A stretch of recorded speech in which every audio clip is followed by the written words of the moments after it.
নজর রাখবো পরবর্তী সংবাদে। ২৬-এর ভোটকে কেন্দ্র করে বা দ্বিতীয় দফার ভোটকে কেন্দ্র করে একদিকে বলা যায় যে শাসক দল বিজেপি যেখানে প্রচার সারছে, ঠিক অন্যদিকে কিন্তু লক্ষ্য করা যাচ্ছে ইন্ডিয়া জোটের পক্ষ থেকে প্রচার করা হচ্ছে এবং ইন্ডিয়া জোটে যিনি প্রার্থী রয়েছেন পূর্ব আসনের রাজেন্দ্র রিয়াং, তার সমর্থনে লক্ষ্য করা যাচ্ছে জনসভা এবং একই সাথে তারা বিভিন্ন জায়গায় কিন্তু র্যালি করছেন লক্ষ্য করা গেছে। তবে একই ক্ষেত্রে আজ লক্ষ্য করা গেছে যে রাইমাবিলি বিধানসভার গন্ডাছড়া বাজারে একটি সভা তারা অনুষ্ঠিত করেছেন এবং এই সভায় উপস্থিত ছিলেন সিপিআইএম এবং পাশাপাশি বলা যায় যে ইন্ডিয়া জোটের যারা কর্মী সমর্থকরা ছিলেন তারা আজ উপস্থিত ছিলেন। তবে আজকের এই জনসভাকে কেন্দ্র করে বিভিন্ন জায়গায় উঠে এসেছে যে এবং এক্ষেত্রে লক্ষ্য করা গেছে যে ব্রিটিশ সাম্রাজ্যবাদের যে কায়দায় আমাদের দেশকে লুট করেছিল, সেই কায়দায় নাকি স্বাধীনতাকামী আন্দোলনকে স্তব্ধ করার চেষ্টা করেছিল এবং তার থেকে শিক্ষা নিয়ে জাতি ধর্ম বর্ণের মানুষে মানুষে বিভাজন তৈরি করে ক্ষমতায় টিকে থাকতে চাইছে বিজেপি, এমনটাই শাসক দলকে আজ কটাক্ষ করা হয়েছে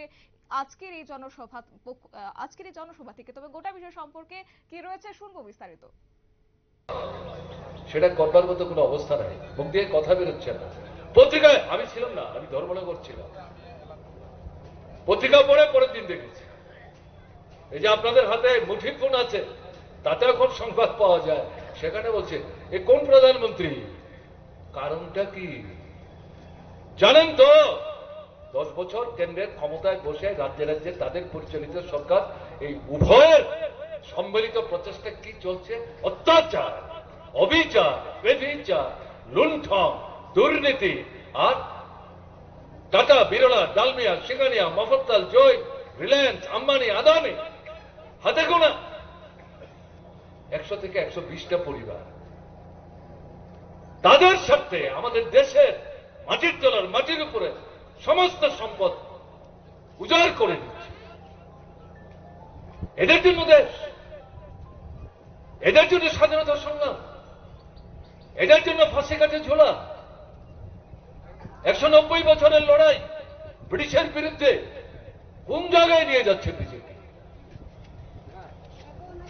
কাজেই 14তে জিতেছেন, প্রতিশ্রুতি দিয়েছেন, একটাও রক্ষা করেন।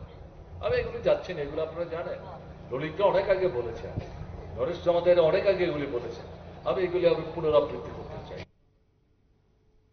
আপনারা শুনলেন পলিট ব্যুরোর সদস্য মানিক সরকারের বক্তব্য এবং তিনি কার্যত এও অভিযোগ করেছেন যে মানুষ যখন জাগতে শুরু করেছেন, বুঝতে শিখেছেন যে সরকারের আসল চেহারা, তখন গণতন্ত্র এবং সাংবিধানিক কাঠামোকে বদলে ফেলার চক্রান্তে নেমেছে বিজেপি। ধর্মের কথা বলে, গোষ্ঠীর কথা বলে, সম্প্রদায়ের কথা বলে বিভ্রান্ত করার চেষ্টা করছে। এতে কাজ না হলে চলছে হুমকি ধুমকি, এমনটাও তিনি আজ বলেছেন স্পষ্টত। তবে এক্ষেত্রে পশ্চিম ত্রিপুরা আসনে বিরোধী জোটের প্রার্থীরা যারা পোলিং এজেন্ট হয়েছিলেন তাদের বাড়ি বাড়ি গিয়ে হুমকি দেওয়া হয়েছে বলেও তিনি অভিযোগ করেছেন। এক কথায় বলা যায় আজকের এই জনসভাকে কেন্দ্র করে তার জনসভার মঞ্চ থেকে তিনি বিজেপি শাসক দলকে এক প্রকার কটাক্ষ করেছেন এবং এক্ষেত্রে আজকের এই জনসভাকে কেন্দ্র করে কিন্তু যারা ইন্ডিয়া জোটের কর্মী সমর্থকরা ছিলেন তাদের উপস্থিতি কিন্তু অনেকটাই উল্লেখযোগ্য ছিল।